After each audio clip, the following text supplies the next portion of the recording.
Bom dia a todos e a todas.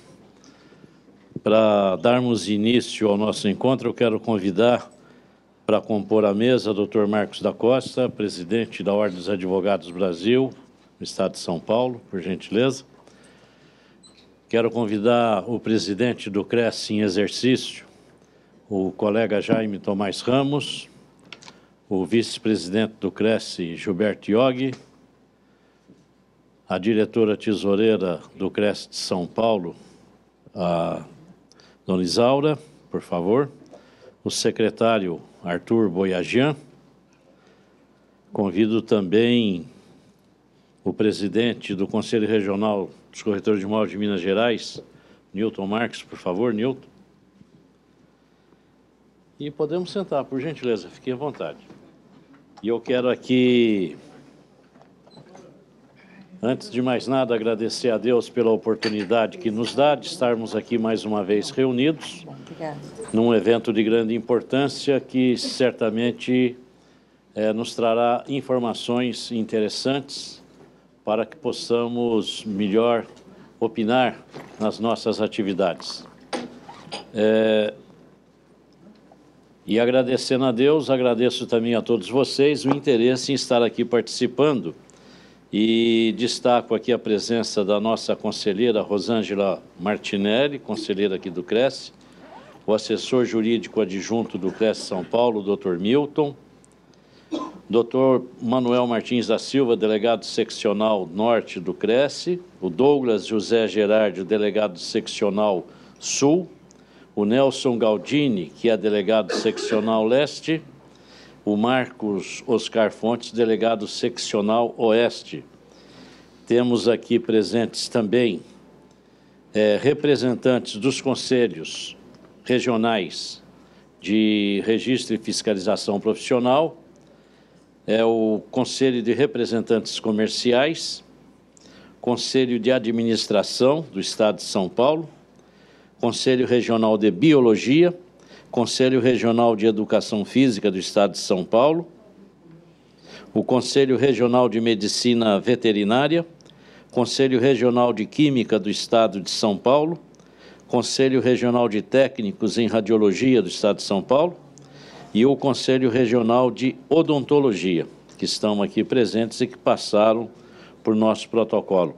Os nossos agradecimentos a todos e quero lembrar que este é um evento realizado pela Câmara de Profissionais registrados em Conselhos e Ordens do Estado de São Paulo e hoje com a honra e a satisfação de receber o Dr. Marcos da Costa, presidente da OAB de São Paulo, uma figura que tem se destacado pelo trabalho que faz, tem trazido uma figura muito boa da OAB perante a sociedade, resgatando uma participação política importante, principalmente no que diz respeito à ética na advocacia e opinando nos momentos de grande decisão e de conflitos sociais, participando diretamente dos debates, discussões e negociações. Quero aqui, doutor Marcos, se me permite a indiscrição, mas não poderia deixar de mencionar a sua participação na negociação e que trouxe fim à greve dos caminhoneiros. É um fato que não foi divulgado pela imprensa, a imprensa deu todo o crédito e acho até que não poderia ser diferente ao governador do estado, que naquele momento se dedicou demais a resolver essa importante questão e era um impasse que nos trouxe um infortúnio tremendo. E o Dr. Marcos da Costa foi convidado e convocado a participar e com a sua intervenção nós chegamos a bom termo e a normalidade voltou em todo o território nacional graças a essa negociação que teve a participação decisiva do nosso palestrante nesta oportunidade. E quero dizer, doutor Marcos, para que se tenha uma ideia, o mercado imobiliário estava em plena recuperação. Nós já estávamos até comemorando que teríamos um final de ano aí auspicioso, já retornando à normalidade.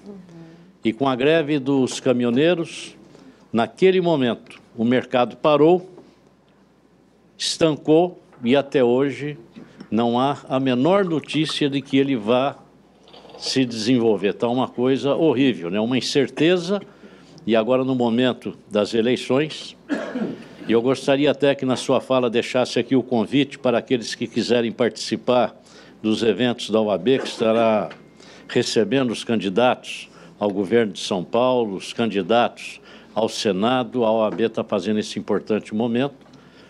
E aí, com certeza, nós teremos um espaço já na inauguração do auditório também na segunda-feira, né? Já vamos ter um conforto grande lá na OAB para poder participar desses importantes eventos. Então, sem mais delongas, eu vou passar o microfone ao Dr. Marcos da Costa para que ele possa fazer, então, a sua apresentação. Por favor, doutor. Bom, primeiro, bom dia a todos. Quero, meu amigo, meu irmão, querido presidente José Augusto Viana, permita, em nome de Vossa Excelência e do querido Jaime Tomás Ramos, presidente em exercício, cumprimentar todos os presentes dessa entidade co-irmã, né, com quem nós temos um relacionamento tão próximo, tão importante para os profissionais envolvidos da Ordem do Cresce e para a sociedade. Quero agradecer o convite para voltar a estar aqui.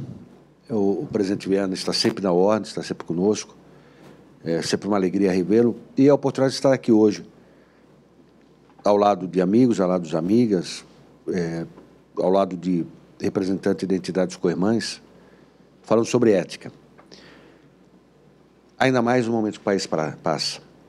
Então, eu vou ser breve, mas eu queria sugerir que pudesse abordar sobre aspectos diferentes. O primeiro, de um aspecto formal, de como funciona a ética em termos de entidade profissional, e aí pegando como modelo a OAB, que é o modelo que eu conheço. Depois falando sobre a importância da ética para as profissões, e o terceiro falando sobre a importância da ética para a sociedade, e aí pegando o momento que nós vivemos. Do ponto de vista da ética formal, os conselhos, todos sabem, são os responsáveis no Brasil pelo controle ético profissional. Isso não é comum nos demais países do mundo. No caso da advocacia, por exemplo, de todos os países da América, o único país que tem o controle disciplinar do exercício da advocacia na própria instituição, a OAB, da Ordem, é o Brasil. Nos demais países, quem faz o controle profissional da ética é o Poder Judiciário. E aí, conversando com profissionais de outros países, inclusive o próprio Estados Unidos, o que a gente verifica são duas situações. A primeira, que o Judiciário, como regra, não dá ao controle ético seu próprio, dos seus operadores, entre eles o próprio advogado, não dá a prioridade. E, portanto, acaba esse controle, a eventual punição, acaba ocorrendo em velocidade e número muito menor do que acontece na ordem. Aqui no Brasil, onde a própria classe faz o controle ético profissional. Nós não queremos nos nossos quadros aqueles que não tenham na ética a sua bandeira, a seu estímulo de vida. O outro elemento importante é que, ao contrário do que aquilo poderia aparentar nos outros países, que é a questão corporativa, né? A corporação se protege. Ela não acolhe quem não exerce a ética. Na verdade, ela se protege, porque, na sua grande maioria, sua imensa maioria, os profissionais são profissionais éticos.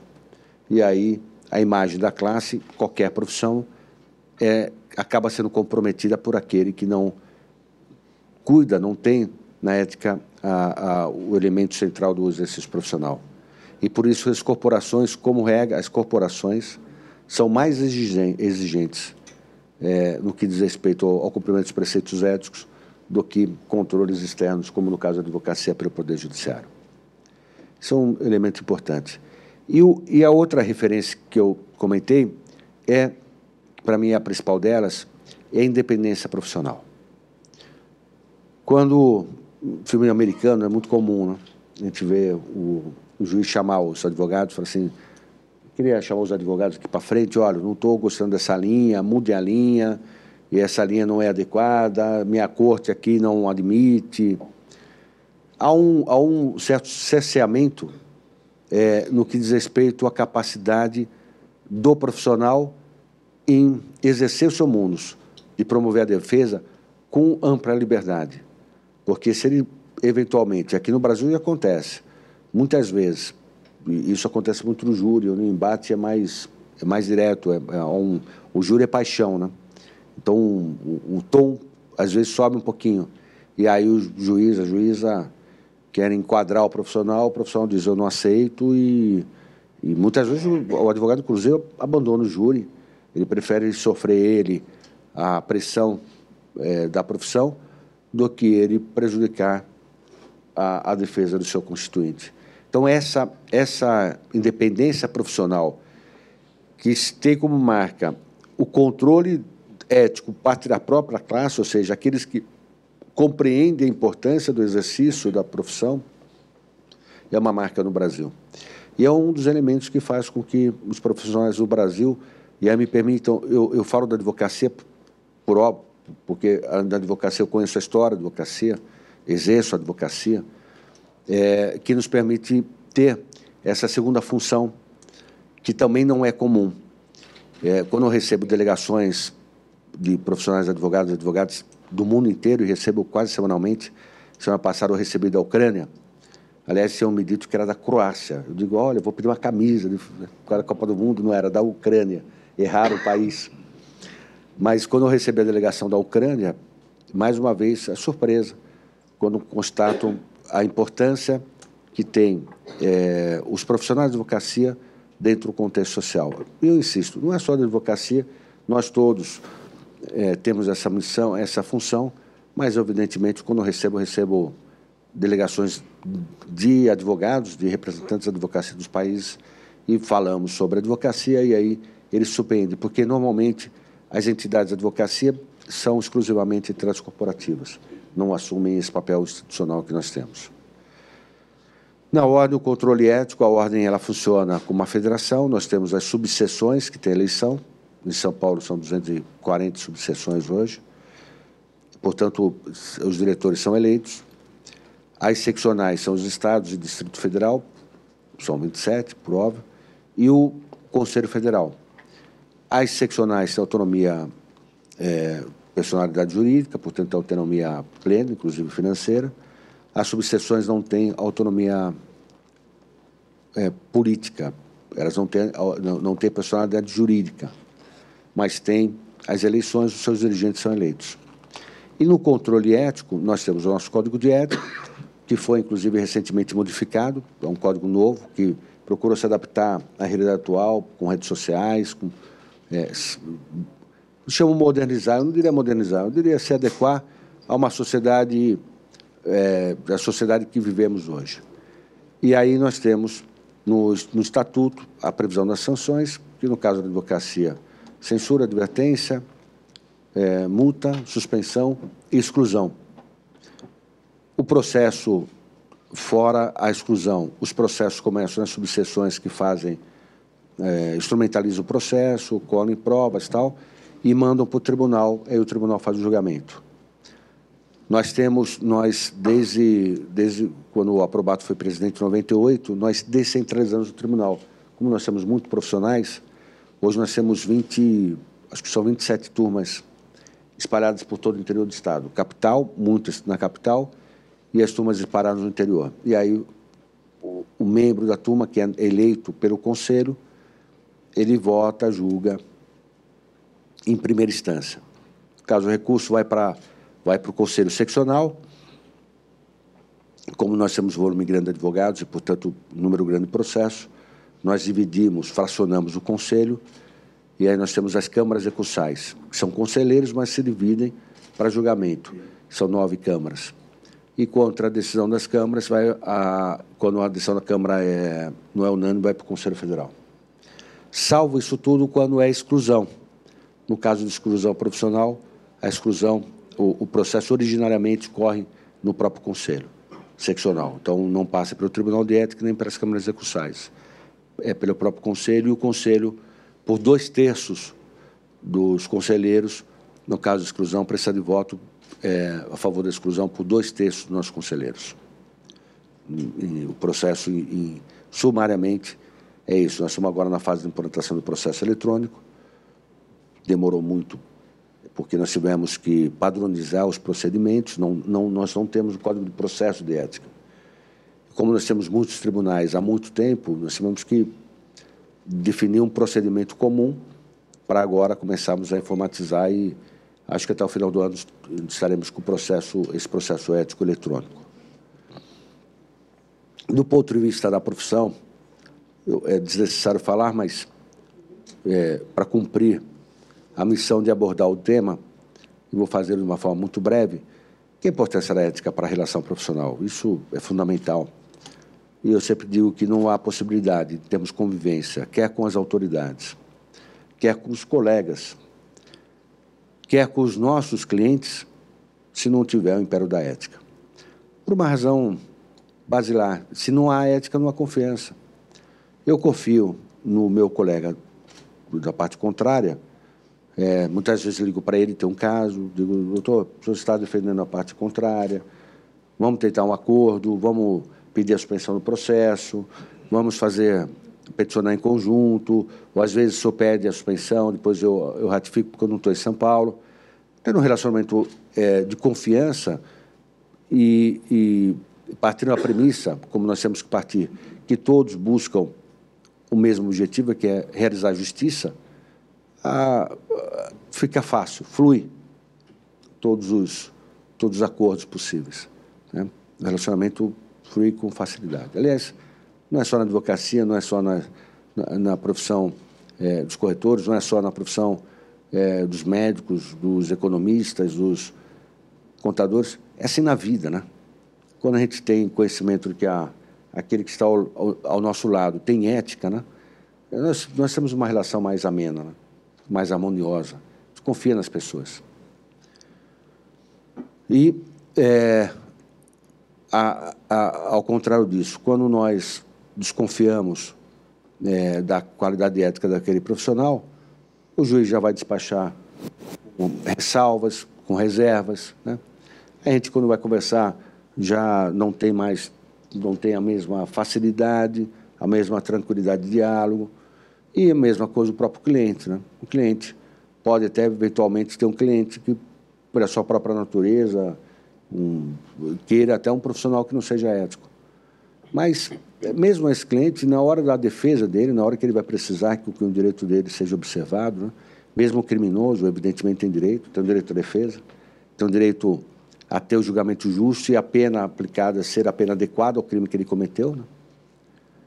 Até ele acaba se prejudicando se ele vai procurar um profissional que não tem a ética. Nós temos muito rigor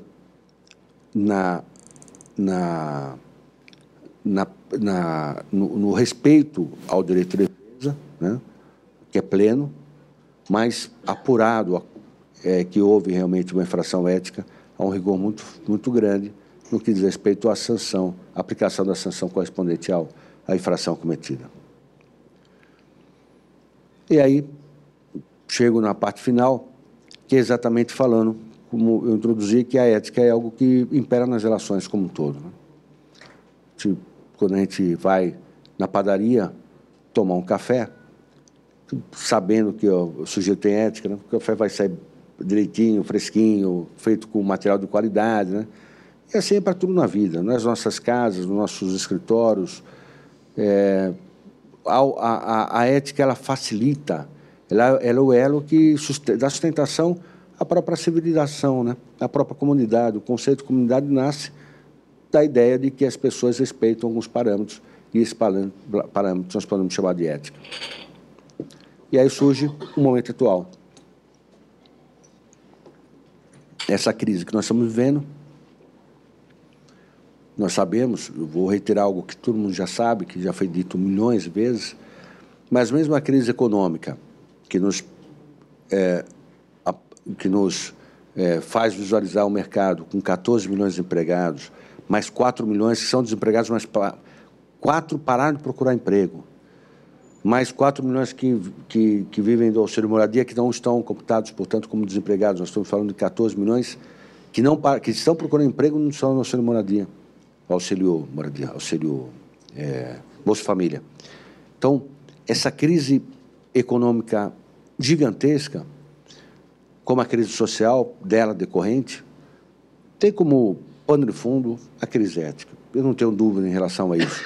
E volta a questão de confiança, porque essa crise ética que se estabeleceu no país, que parte da classe política, é verdade, mas a sociedade tem a sua responsabilidade grande por isso, nós temos que assumir as nossas responsabilidades.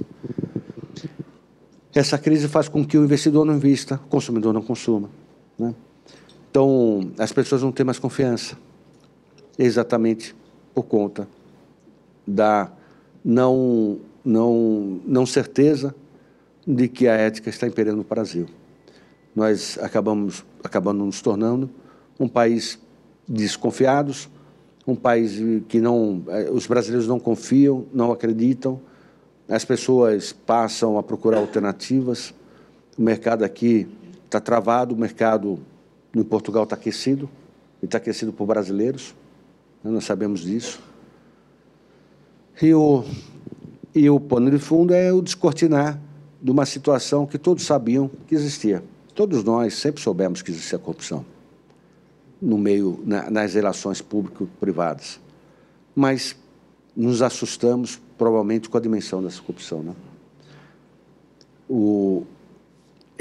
Esse jeitinho brasileiro, né? Essa história do sujeito que ocupa um cargo público, ele pretender se apropriar do cargo público para servir a si, né? O público deixar de ser um instrumento de servir ao próximo e passa a ser um instrumento de servir a si mesmo, né? Eu lembro do meu sogro, há muitos anos atrás, meu sogro está com 100 anos, é advogado, mas há 20 anos atrás, 30 anos atrás, quando comecei a namorar com minha esposa, um dia assistindo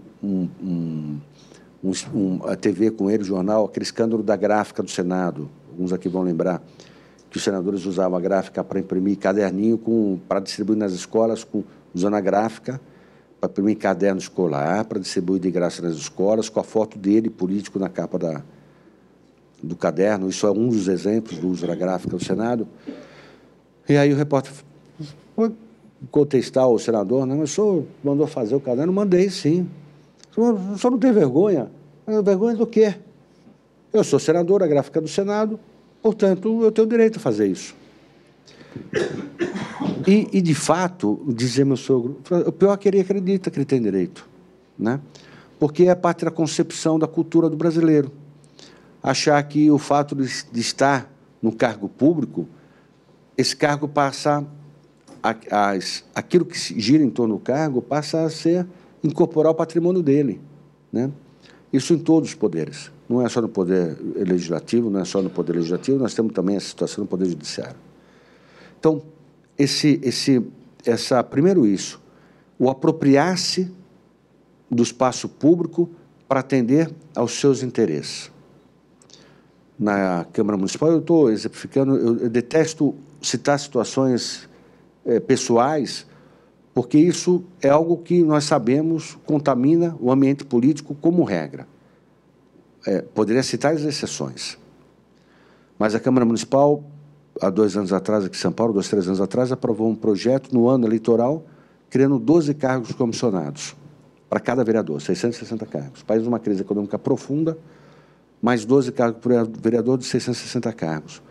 Eles já tinham algo em torno de 40 cargos comissionados cada vereador. Para que mais 12, né? E era evidente que a criação daqueles cargos tinha uma finalidade de acomodação dos partidários que iam receber dinheiro do Estado, do município, para fazer campanha política. Estava na cara aquilo. Nós fomos ao judiciário, conseguimos... Houve um movimento popular gigantesco, parar na porta da Maria Paula, ali na frente da Câmara Municipal, não adiantou nada. Eles votaram mesmo assim, aprovaram votar à noite. Aprovaram ali. Depois nós conseguimos a ordem... Foi ao judiciário, nós conseguimos derrubar dentro do judiciário. Mesma coisa, 2 anos atrás, aprovaram um aumento para si de acho que foi em torno de 24%, se eu não me engano. 26%, acho que era 26,4%. Não, mas nós fazia 3 anos que não tínhamos aumento. Eu digo, ótimo. Qual foi o aumento do servidor público nesse período? 0,4%. Eu digo, como é que você, que exerce um cargo honorífico, né, que antes da Constituição de 67, sequer era pago, os vereadores trabalham de graça, era um cargo honorífico, né? Eu me elegia vereador para trabalhar, para servir a minha comunidade, e hoje, menor que seja o município, todos os vereadores são pagos. Como é que você diga para os servidores, aqueles são os profissionais que dependem disso para a sua vida, que dão sustentação, é a base burocrática que dá sustentação à administração pública, né? Como é que você diz a ele que ele precisa se sacrificar, tendo o 0,4% de aumento nos últimos 4 anos, quando você se outorga o aumento de 20, acho que era 26,4%? E outra coisa, qual foi a evolução orçamentária nesse período? 9%. E ótimo. Como é que você adequa uma despesa, uma elevação de despesa de 26,4% no orçamento que cresceu 9%? Né? Como é que você faz isso? Não, nós vamos reduzir despesas em outro... Eu digo, se você pode reduzir despesa, reduza a despesa. Né? Se pode reduzir despesa, reduza a despesa. Né? E aproveite a redução para investir. Né? Dá para o buraco nas ruas, faça o que tem que fazer. Mas essa visão é uma visão que ainda impera no Brasil. Outro dia, eu escrevi um artigo na Folha, levantando uma tese que eu confesso não tinha visto ninguém levantar, que é a seguinte, até o artigo chamava o gesto de grandeza. Nós temos uma crise profunda de representatividade, né? Os políticos sendo questionados, que os políticos não nos representam. Né? Então, eu digo, querem fazer um gesto de grandeza, começar a quebrar essa imagem de falta de representatividade, mudem um artigo da Constituição do Brasil que autoriza que o sujeito eleito pelo Legislativo autoriza que ele se licencie para servir como secretário, como ministro, no Poder Executivo. Mude isso. O sujeito que é eleito pelo Legislativo não pode se licenciar para servir. Se ele for servir ao Executivo, ele renuncia. Eu lembro, ele ligou a um amigo que é deputado e disse, Marcos, mas eu não entendi o seu artigo. E eu, inocente, fui explicar para ele. Eu digo, olha, é assim e tal. Ele disse, não é isso, Marcos, eu só entendi. Eu não entendi porque você está levantando a bandeira, porque quem ganha, ganha tudo. Então, como ganha tudo? Não, porque quem ganha tudo. Essa visão, de um livro de um grande presidente da ordem do passado, Raimundo Faoro, chamado Os Donos do Poder, na década de 50, eu sugiro a leitura, aqueles que querem entender o que acontece no Brasil, leiam esse livro, Os Donos do Poder, do Raimundo Faoro, da década de 50. Ele já diagnosticava a situação chamando de patrimonialismo. Né? Qualquer país presidencialista no mundo, a começar pelos Estados Unidos, que tem uma Constituição muito curtinha, a Constituição proíbe expressamente, apesar de ser curta a Constituição, proíbe. O sujeito que é eleito pelo Legislativo não pode servir ao Executivo. E na hora que ele serve ao Executivo, o que acontece? Primeiro, ele trai o eleitor dele. Eu tenho 1000 candidatos a deputado, fui escolher aquele candidato para me representar. O cara nem assume, ele já vai servir ao Executivo. E outro dia nós levantamos essa bandeira na eleição municipal de São Paulo, e de São Paulo, todos os candidatos a prefeito, menos um, assinaram um compromisso de não convocar, que foi exatamente o prefeito eleito, e no dia seguinte da eleição ele convocou 6 vereadores. Numa Câmara que tem 56, 6 representam mais de 10% de mudança na composição. Então, ele conseguiu alterar a composição, e eu insisto, eu não quero citar nomes, mas é para mostrar a situação. Nem eleitos vereadores foram naquela Câmara Municipal, já tinham mais de 10% da Câmara, já mudando a composição. Então, o Executivo, às vezes, muda a composição para trazer gente no interesse dele, e o faz oferecendo cargo para aqueles que estão lá. O sujeito que entra no Legislativo trai o eleitor, porque, como eu disse, eu tenho 1000 escolhas, eu vou escolher aquele não... Tem candidato à presidência da República que foi eleito 2 vezes deputado federal, não assume nenhuma das duas. Nenhuma das duas. foi 2 vezes eleito presidente, foi 2 vezes eleito deputado federal e não assumiu nenhum dia nenhuma das 2. Aí, o sujeito lá assume, vou virar ministro do governo federal. Aí, o que eu vou dizer não é brincadeira, acontece. Aí vai discutir o orçamento do ministério dele. Sabe o que ele faz? Ele pede exoneração, volta para a Câmara, participa da comissão de orçamento, discute o orçamento que vai ter na pasta dele, aprova o orçamento, ele renuncia, ele pede licença na Câmara e é redesignado outra vez para ser ministro. Ou vai ter votação num tema que o governo não quer que seja aprovado. Impeachment. 14 ministros renunciam para votar contra o impeachment. Eu não estou dizendo que o impeachment vai ter que ser aprovado. Eu estou falando da distorção que acontece. Aí o sujeito ou vai votar uma CPI, vou votar uma CPI, aí o sujeito renuncia. Aí vai lá, vota a favor do governo a que ele pertence. E aí, no dia seguinte, ele pede. Imagine como é que funciona. Imagine uma empresa, né, que a cada momento o presidente renuncia para fazer alguma coisa e depois volta. Renuncia e volta, renuncia e volta. Imagine como funciona a estrutura dessa empresa. O ministério é a mesma coisa. O sujeito não sabe que é o ministro no dia seguinte, porque cada dia ele renuncia e volta. A estrutura pública, que deveria ser uma estrutura profissionalizada, ela é simplesmente destruída na sua essência com medidas como essa. O legislativo, que tem 2 funções principais, uma é legislar e a outra é fiscalizar o ato do executivo, os atos do executivo. Como é que ele vai fiscalizar os atos do executivo? O seu executivo coopta os seus membros, os membros do legislativo para si. Então, essas situações que passam desapercebidas, né? Para a gente é normal, né? O sujeito vê lá, o sujeito ministro tal, nomeado, deputado tal, senador tal. Espera aí, mas eu elegi o cara como senador, não foi para ser ministro, para secretário. Então, essas práticas que ainda imperam no Brasil vão corroendo a confiança. Essas práticas que corroem a confiança. E práticas que eu preciso, mais uma vez, falar, muitas vezes são nossas. Nós, quando elegemos, não temos uma preocupação em relação a isso. Nas nossas vidas pessoais, nas nossas vidas profissionais, nas nossas vidas comunitárias, né? Muitas vezes a gente esquece que nós vivemos numa comunidade. Outro dia saiu um artigo acho que do Hélio Gaspari, na Folha, dizendo num médico americano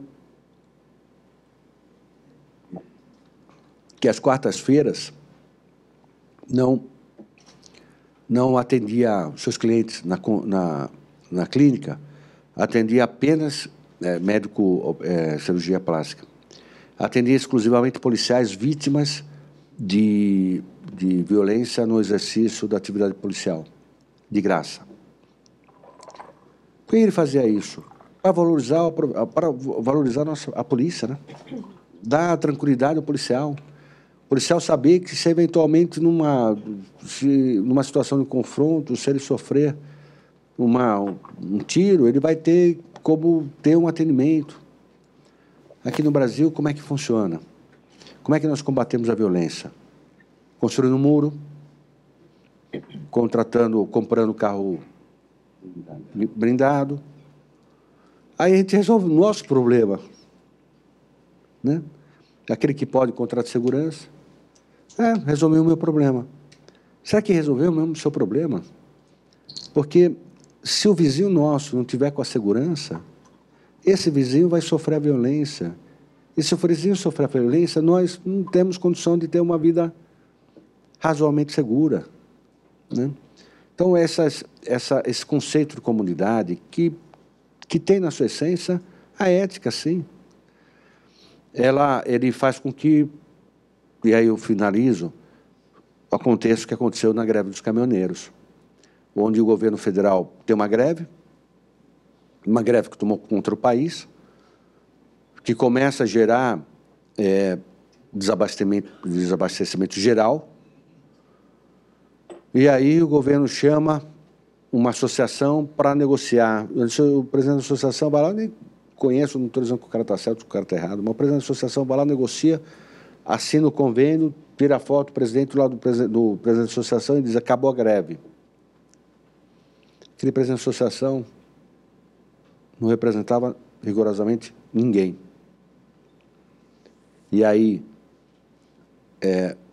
houve como reação, não aceitaram o acordo, e aí na sexta-feira, isso foi na quinta, na sexta-feira essa informação que não aceitou o acordo de manhã, que a greve continuava, e na sexta-feira, final da tarde, a informação que o governo estava colocando as Forças Armadas para enfrentar a greve dos caminhoneiros. Nós temos oportunidades e nós temos responsabilidades. Quando eu olhei aquilo, minha primeira dúvida que surgiu foi: ele vai confrontar como, né? Ele vai bater no caminhoneiro? Ele vai tirar o caminhoneiro da estrada e vai colocar o caminhão aonde? Aí ele vai pegar o caminhão e vai levar o caminhão até a chácara para pegar a banana que está lá, para pegar, colocar no caminhão e levar até o Ceasa? Ele vai fazer isso? Não vai, não se resolve esse problema assim, não se resolve o problema da força. E, fundamentalmente, o que houve foi isso. Evoluiu-se numa negociação sem ter como referência a confiança. Nós temos... Aí vem a questão da oportunidade, né? Eu estava no interior do Estado, estava em Presidente Epitácio. Quando eu li aquilo pelo UOL, liguei, nós temos uma comissão de direito sindical, que é uma comissão formada por advogados que militam na área sindical para discutir direito sindical. Não é negociação sindical, é direito sindical. Advogados de entidades empresariais, sindicatos empresariais, advogados de entidades de empregados, de trabalhadores. Os sindicatos foram bombardeados no último ano, né? Eu não estou fazendo a defesa dos sindicatos, nem a crítica aos sindicatos. Estou trazendo uma constatação. Eles foram bombardeados. Muito bem. Quando chega no momento de greve, perdeu-se a confiança nos sindicatos. Quem é que vai representar aquele grupo de pessoas perante as autoridades? Não tem mais. Eles conseguiram destruir uma estrutura que existe desde a década de 40 e que era a estrutura que servia para uma negociação no momento de crise. E as pessoas não procuram mais sindicatos. Não tiveram a preocupação de: não quero sindicato, o que vai ter no lugar? O que nós vamos construir para ser os agentes de comunicação entre as autoridades e os grupos sociais? Aí eu liguei para essa comissão nossa, advogados que atuam na área sindical, e disse: vão por cima dos sindicatos, vê que eu sei que as pessoas não querem os sindicatos, mas os sindicatos sabem quem são as pessoas, né? Nós sabemos, como dirigentes, quem são os nossos. Aí, e falei: eu estou voltando, era uma sexta-feira, final da tarde, estou voltando mais cedo, antecipei o meu voo, e marquei uma reunião às 10 horas da manhã de São Paulo. Cheguei lá, na ordem, chegaram 12, 13 pessoas, caminhoneiros. Caminhoneiros. A primeira coisa que eu fiz na conversa, digo: antes de mais nada, nós temos que estabelecer uma relação de confiança, né? Eu estou aqui para ajudar vocês. Então, primeiro, quero saber se vocês querem ajuda. Segundo, querendo ajuda, vocês vão ter que confiar em mim. Então, vamos começar primeiro conversando, nos apresentando, falando quem somos, o que pretendemos, para criar uma relação de confiança. Estabelecida a relação de confiança, agora vamos avançar. Então, vamos ver qual é a pauta. O que está acontecendo?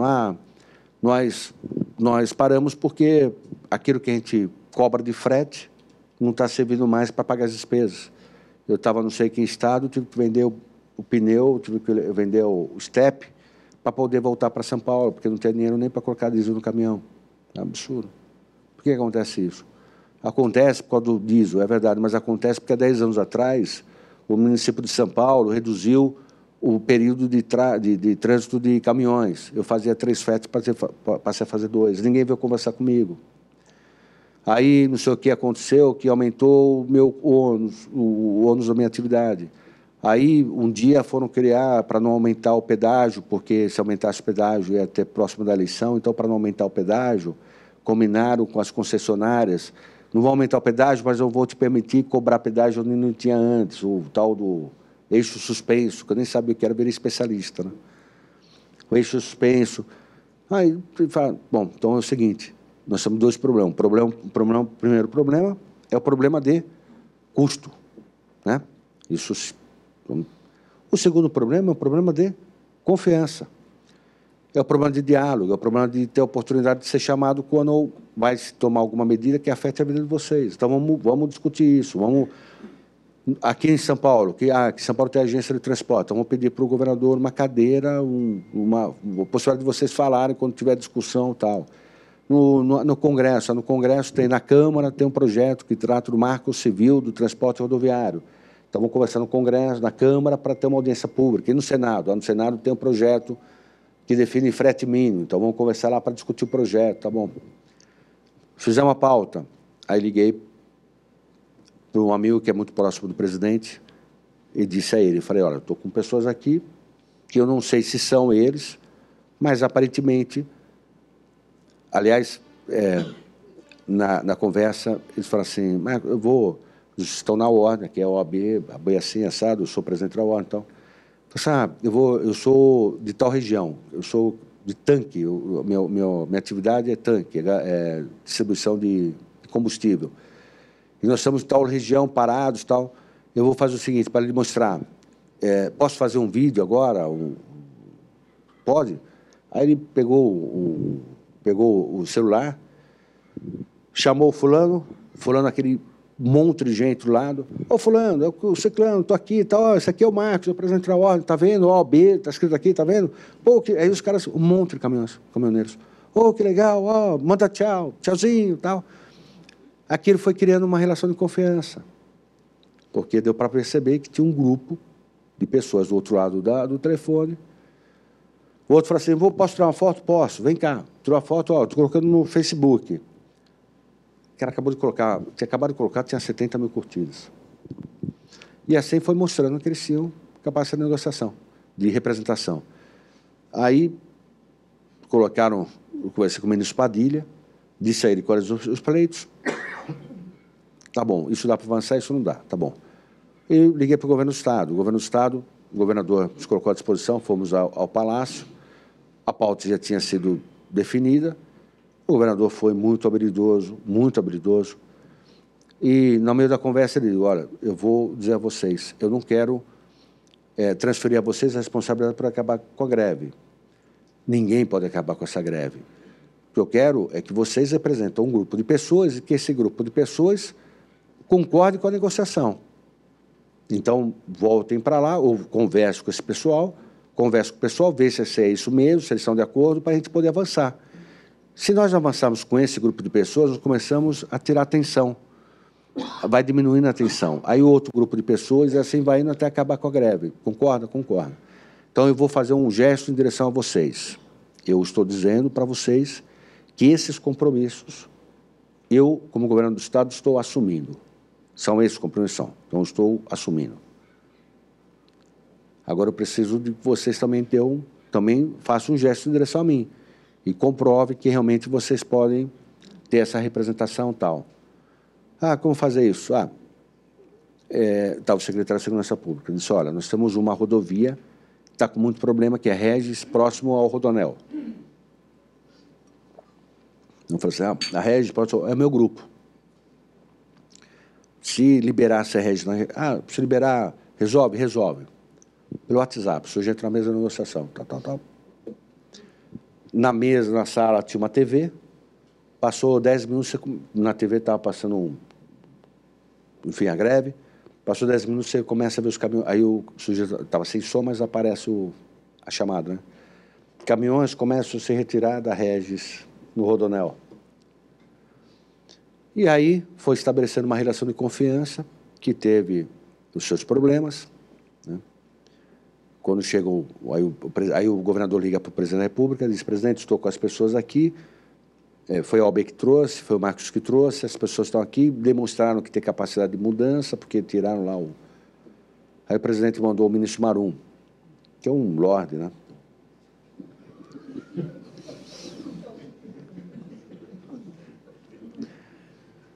difícil. As pessoas também, essas coisas também podiam ajudar um pouquinho, né? Mas o fato é que voltou, recua, volta, avançar, tal. O fato é que isso foi no sábado inteiro, domingo inteiro, na segunda tarde já tinha acabado a greve. E eu encerro com isso, com essa mensagem. O que resolveu o problema da greve? Uma coisa muito simples: confiança, diálogo. E a confiança se estabeleceu na medida em que as pessoas assumiram compromissos e honraram seus compromissos. Ainda que aquele compromisso fosse modesto, ainda que aquele compromisso não fosse o compromisso que todos desejavam, mas foi o compromisso possível de assumir, né? Isso se chama o quê? Ética. E aí, sem essa referência ética, nós não vamos conseguir avançar na solução dos problemas que nós sabemos nesse país.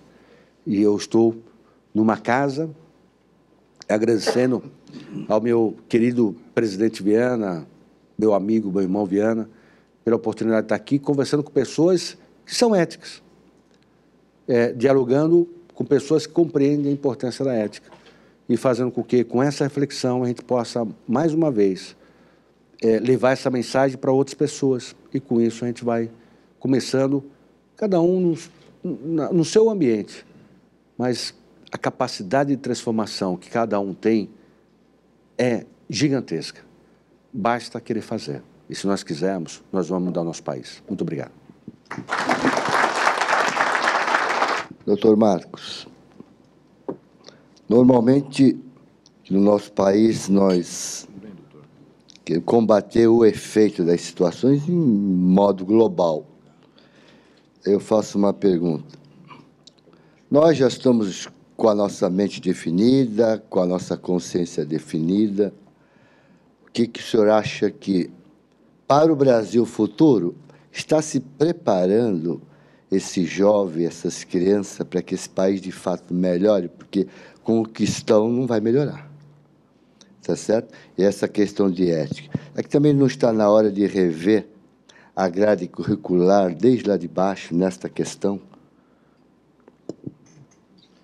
Eu estou de acordo. Acho que nós em algum momento, quando nós saímos de um período do governo militar e passamos para o governo civil, nós passamos a ter rejeição a alguns valores, que são valores que independem de governos, e se são governos democráticos, são ditaduras, são valores comunitários mesmo, né? O estudo do civismo, o conceito de ética, são elementos básicos de qualquer sociedade, né?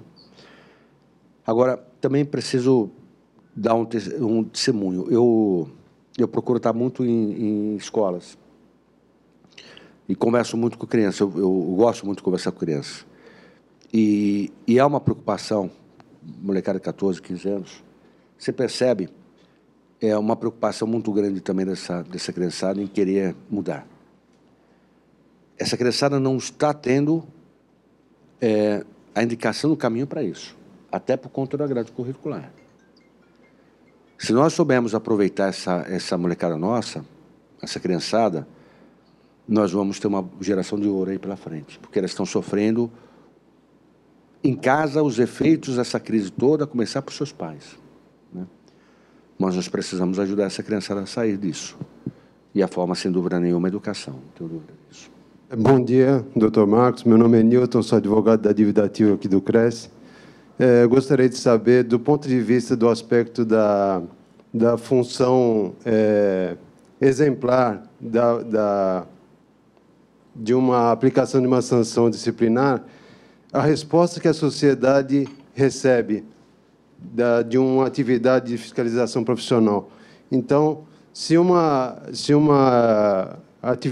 atitude errada é identificada, se essa pessoa, se esse profissional passa por um processo e tem o exercício da ampla defesa, então qual é o cumprimento da função pedagógica dessa atividade em relação à sociedade? De um lado, nós temos um profissional que falhou, que tem o direito à ampla defesa. Sim. E tem o direito de ser mantido sigilo desse erro. Mas como passar o resultado, o fruto desse trabalho pedagógico, de fiscalização profissional, para que a sociedade acredite que existe uma fiscalização e que essa fiscalização é efetiva e traz resultados para a própria sociedade. Bom dia. Bom dia. De fato, há um questionamento nesse sentido e há iniciativas que buscam acabar com o sigilo por conta disso. Primeiro que o fato de ser acusado, evidentemente, não significa que tenha sido efetivamente o praticante de uma falta ética, né? Então, o direito de defesa tem que ser o mais amplo possível, até para que, quando ele seja punido, aquele que está participando do julgamento tenha claro que está punido a pessoa certa e da forma mais correta. Agora, de fato, o processo ético, ele é sigiloso. O resultado do processo não é. Então, lá na ordem, estou falando lá na instituição. Então, quando está correndo o processo, aconteceu com N pessoas e alguns políticos conhecidos. A ordem era cobrada. Fulano de tal foi condenado pelo mensalão, e ele é advogado. Advogado, ele tem o direito a ter o direito de defesa. Mas foi condenado já? Sim, mas o fato de ter sido condenado não faz com que ele tenha dispensado a ele o direito de defesa, porque a pena, aquela condenação que ele teve, ela pode representar uma pena até de exclusão. E ele tem o direito de defender que aquela condenação, por exemplo, exemplificando, não seja de tal gravidade que mereça exclusão. Ele pode merecer uma pena de menor extensão, de menor gravidade. Então, agora, acabou o processo, houve a punição, houve a exclusão, essa exclusão é comunicada à sociedade. Aí ela é comunicada oficialmente via Diário Oficial e ela é comunicada através do nosso site. Se entrar no site, faz a pesquisa e o sujeito está punido, vai aparecer lá em suspenso, ou ele excluído, ou ele baixado por exclusão. O exemplo, a força do exemplo é relevante, dos bons exemplos e dos maus exemplos, né? Então, é importante que a sociedade saiba, eu não digo nem pontualmente uma pessoa, mas é importante que a sociedade saiba que os nossos conselhos de fiscalização são efetivos, que os nossos conselhos punem os maus profissionais e que aqueles maus profissionais, no caso da ordem, eles deixaram de ser advogados, passaram a ser bandidos, por exemplo, criminosos, esses não nós queremos, nós excluímos dos nossos quadros. Por que é importante? É importante por uma razão, porque quando o cidadão vai procurar um advogado, ele vai procurar alguém que ele vai ter confiança nesse alguém, porque ele sabe que esse alguém não foi punido por questão ética. Então, essa volta à relação de confiança. Então, é importante, não é como uma pena a mais para aquele profissional que foi excluído. Olha, nós queremos colocar você em praça pública e dizer que foi excluído. Não é essa a finalidade. Mas a finalidade de saber, que a sociedade saiba que quando procurar um profissional, se aquele profissional sofrer a sanção, no período de sanção de suspensão, por exemplo, ele não vai poder advogar. E aí o nosso cliente, quando vai nos nossos escritórios, vai ter tranquilidade em, ao nos contratar alguém que a ordem entende que é alguém que tem idoneidade suficiente para exercer a nossa profissão. Mas essa discussão do sigilo existe mesmo. Bom dia. A Donizete, do Conselho Regional de Contabilidade de São Paulo. Parabenizar o Dr. Marcos por excelente exposição e tivemos a honra de recebê-lo a semana passada lá também, né? Foi uma visita muito produtiva. Bom, Dr. Marcos, o senhor está hoje, né, abordando o tema sobre ética e é interessante ouvir o teu ponto de vista, porque nós vemos assim, né, enquanto a ética é coletiva, a moral ela é pessoal. Só que hoje, quando nós vemos um cenário do Brasil, nós vemos que nós estamos vivendo a teoria do caos, porque o que é pessoal está se sobrepondo ao que é coletivo. Quando nós falamos hoje de política, nós falamos praticamente como se fossem times de futebol, as pessoas colocam ideologias, né, acima do que seria o bem comum. Esse cenário político que nós temos hoje, que tem essa deficiência, né, que está tendo essa, vamos dizer, essa fratura, como o senhor vê esse momento que nós estamos passando? Nós ainda vamos ter que sofrer muito ainda para conseguir ter algum momento alguém acordar e e o coletivo, né, prevalecer de uma forma voltada ao bem comum? É isso. Nós perdemos uma oportunidade de ouro, eu acho, nesse ano, em deixar de ter feito a reforma política. Eu acho que, quando o atual governo assumiu, esse era o tema para ser enfrentado. Se ele conseguisse fazer a reforma política adequada, ele estava entregando o governo com condições de superar obstáculos e caminhar para o futuro que nós queremos. A pauta que foi buscada foi uma pauta de divisão, né? Reforma trabalhista. Não estou dizendo que precisava nem que não precisava, mas é uma pauta que divide o país. Reforma previdenciária, reforma...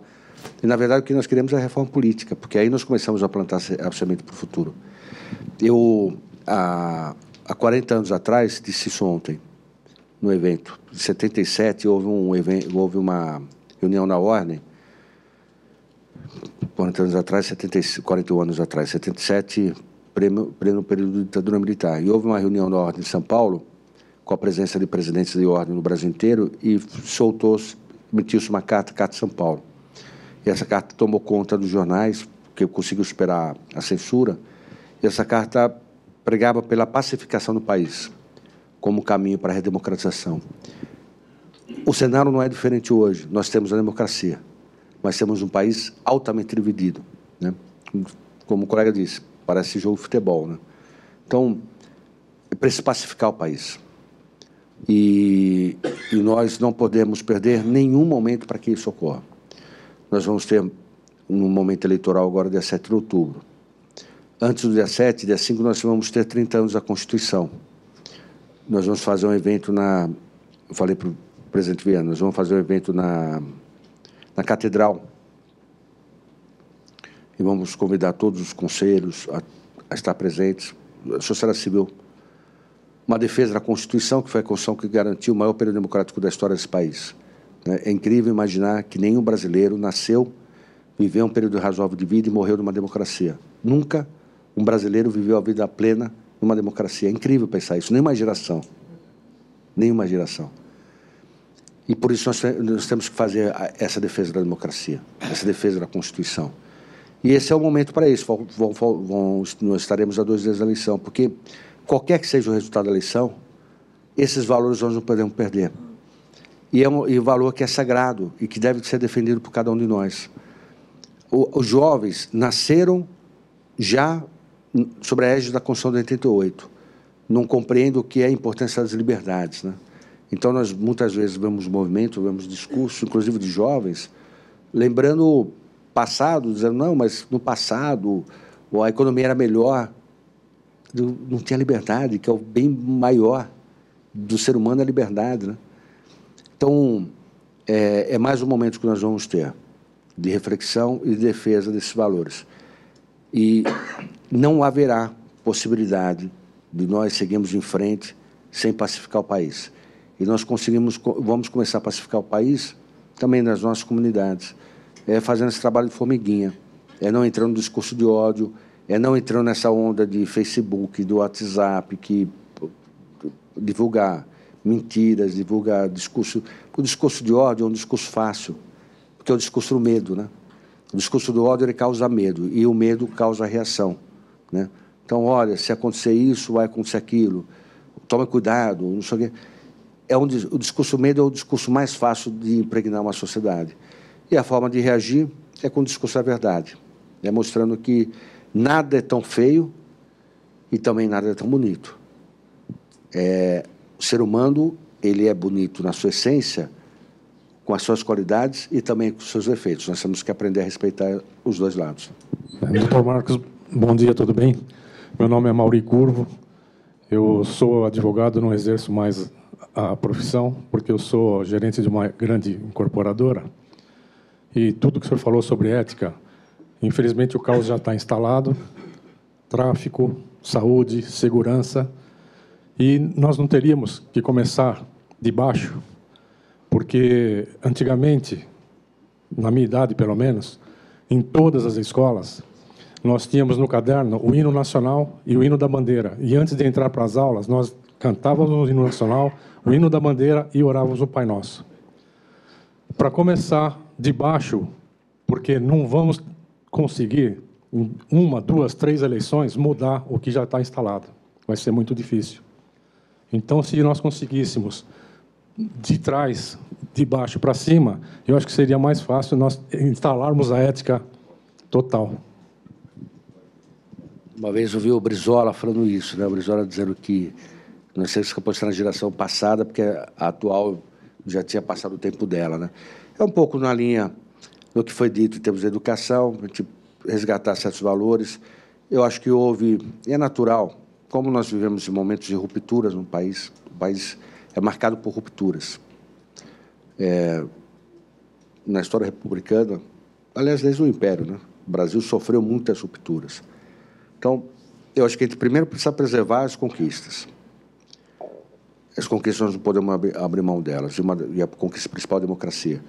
A segunda é reconhecer que, nas rupturas, nós perdemos valores que precisam ser preservados. Então, um deles é isso. Eu estudei em escola pública, excelente, e na escola pública havia o respeito pelos professores, havia o respeito pela bandeira do país, havia o senso de comunidade, havia o senso de bairro. Eu nasci no Brás, eu lembro, a gente colocava as cadeiras na rua, a rua inteira, 21 de abril, a rua inteira ficava conversando, as pessoas se conheciam. Só resgatar esses valores.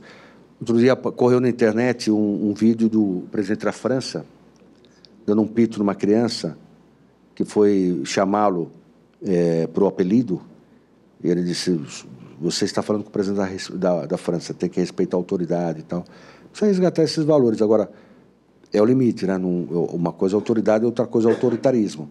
Nós não podemos perder esse norte de que sem democracia também não há chance de progressão. Progresso não é só o progresso econômico, é o progresso social, é o progresso institucional, e aí o caminho é a democracia. Sinceros parabéns pela tua fala. Eu gostaria de lembrar que eu falo muito com o pessoal também e falo para eles que o mais importante que existe em qualquer profissão, em qualquer profissional, em qualquer ser humano, é ser responsável. Você compra pão naquela padaria porque você confia naquele padeiro. Na hora que você perder a confiança, tu muda de padaria, sem sombra de dúvida. E a ordem tem conseguido uma posição de proeminência entre nós todos, do ponto de vista de confiança.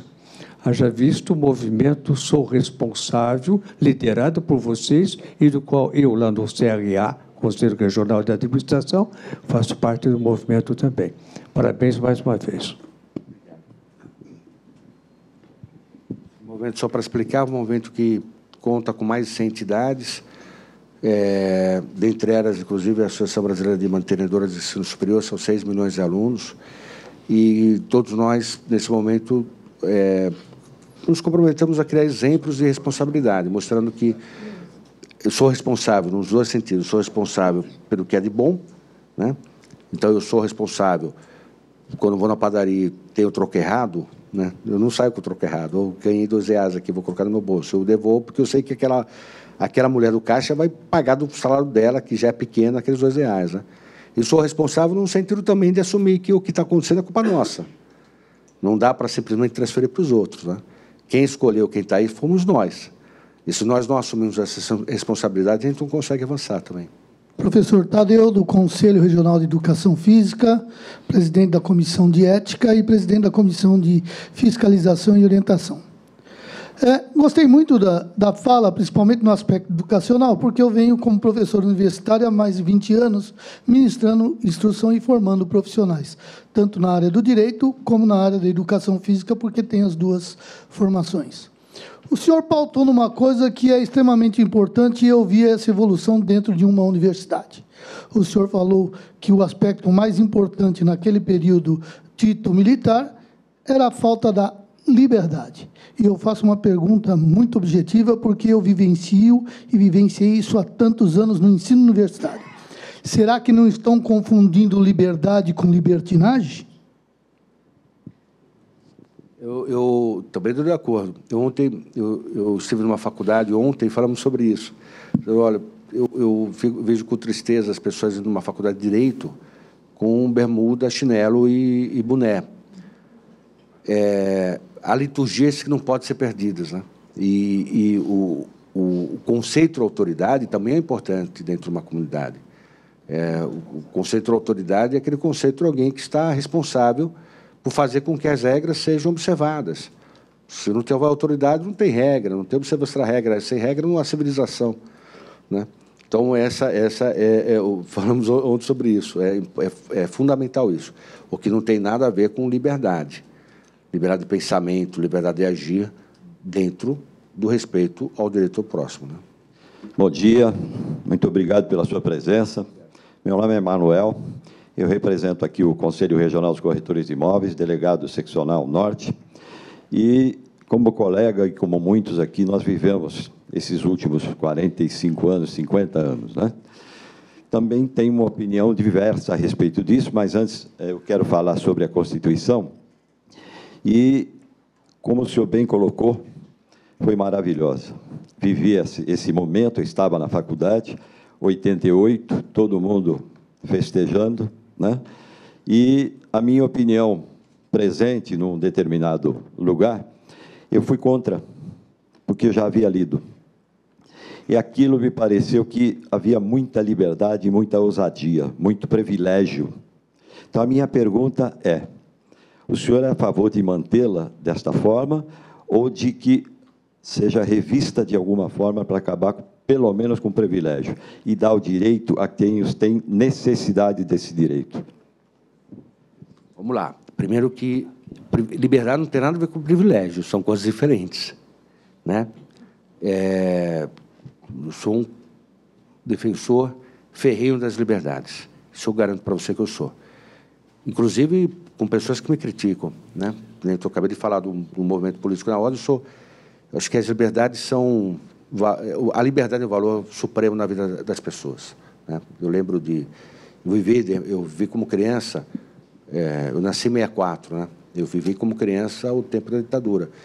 Eu vivi situações que, assim, são inimagináveis no dia de hoje e que os jovens não percebem, né? Aliás, eu vou fazer um parênteses. Nós estamos criando um memorial exatamente onde era o auditoria militar, onde os presos políticos eram processados, que nós pretendemos que seja o centro de discussão da democracia no país. Nós não temos discussão sobre a democracia, nós precisamos falar sobre a democracia, sobre os seus efeitos, inclusive. Isso é um ponto. O outro ponto, eu sempre digo, nós vivemos numa república, e a república res pública, a coisa pública, o respeito ao espaço público, né? E, infelizmente, como eu disse no começo, o que nós vemos é o poder, aqueles que passam a se constituir ou a exercer cargos públicos nos três poderes, e, evidentemente, não quero generalizar, mas usando o cargo para aferir vantagens, né? E se tem um exemplo lá do artigo da Constituição que precisa ser mudado no artigo que eu escrevi na Folha. Então, é evidente que precisa ser melhorada. É uma carta que nasceu no momento em que o país estava dividido e ela representou a possibilidade de união. Ela compôs interesses muito antagônicos. E você compor interesses muito antagônicos gera esse tipo de situação. Porque era mais ou menos assim, eu aceito o seu privilégio em troca de você aceitar o meu privilégio. E foi assim, mas naquele momento isso era importante, porque era um momento que precisava superar a divisão do país. Tanto que ela serviu como base de uma democracia de 30 anos, que no Brasil é muito, porque nunca tivemos uma democracia de 30 anos. Agora, é preciso avançar, é preciso melhorar, é preciso estabelecer alguns novos conceitos. Um deles diz respeito aos poderes, um deles diz respeito a rever privilégios, isso estou 100% de acordo, mas jamais perdendo como norte a democracia e as liberdades. Se a gente perder isso como norte, ela não vai se prestar mais ao fim que ela serve. Nesse caso é rasgar a Constituição, não é isso? É isso. Tanto que nós falamos em reforma política, né? Nós perdemos a oportunidade de fazer a reforma política. E a reforma política, por exemplo, do voto distrital. Então, nós temos muitos avanços a fazer. Não podemos desconsiderar que ela serviu, e serviu bem, com seus defeitos. Eu não concordo com tudo que tem lá, mas o momento político em que ela foi promulgada, ela reclamava isso. Nós tínhamos saído das diretas já, a frustração, que foi o maior movimento cívico da história, foi uma frustração gigantesca. Depois nós tivemos a morte do Tancredo Neves, outra frustração gigantesca. O país estava absolutamente entregue, sem forças, saindo de uma ditadura. Então, tudo isso, e sem esperança. Então, aquela carta era importante naquele momento, e ela foi construída com seus defeitos, mas ela foi construída com essa finalidade, pacificar o país, compor litígios e fazer com que o país se caminhasse. Tirou um ônus muito grande para o Estado, tem uma série de defeitos, mas uma qualidade ela teve. Ela pacificou o país e permitiu 30 anos de democracia. Muito bem. Eu diria o seguinte, doutor, que na mesma medida em que ela agrada um número de pessoas, ela só é boa se tiver o mesmo número de pessoas aborrecido com ela também, que não se agradem com ela. Isso é fundamental, não é, Manuel? Que se não tiver discussão, e como disse Gandhi, né, o avanço só acontece no debate, né? Nos momentos de tranquilidade não se faz nada, né? Einstein que disse que uma noite sem um debate é uma noite perdida, né? Não é verdade? Bem, eu quero aqui ainda registrar e agradecer a presença de representantes dos seguintes conselhos: de Arquitetura e Urbanismo, Conselho de Relações Públicas, Conselho de Contabilidade, o Conselho de Biomedicina, Psicologia, e registrar ainda também, agradecer a presença do doutor Ademir, que é o chefe do Departamento de Ética e Disciplina aqui do CRES. Bem, eu tenho um monte de pergunta para fazer, mas acho que vou fazer por ofício depois, viu? É muita coisa que eu queria saber da OAB, né? Número de processos éticos disciplinares, quais são as principais faltas, né? O que está se fazendo para poder corrigir isso tudo. Interessa demais. Quem sabe, num determinado momento, vamos reunir um grupo técnico aí para debater essas questões entre os conselhos de fiscalização, que uma experiência serve demais ao outro, né? Então, e o da ordem, por ser a mais antiga e cuidar de questões de direito, sem dúvida tem muito a nos ensinar, mostrar e falar. E eu gostaria de agradecer imensamente a sua presença. A Câmara dos Profissionais registrados em conselhos de ordem sente-se valorizada com a sua presença, com a presença de todos mais, e vou então lhe passar o microfone para suas considerações finais, por favor. Senhor, que agradeço. São algumas reflexões de alguém que tem muita esperança. Eu sou um otimista. A gente já viveu muita coisa, muitas situações piores. E temos mais uma oportunidade de mudar. Então, se cada um fizer a sua parte, todos nós nos esforçando, certamente a gente vai conseguir construir o país que a gente precisa e merece. Obrigado a todos.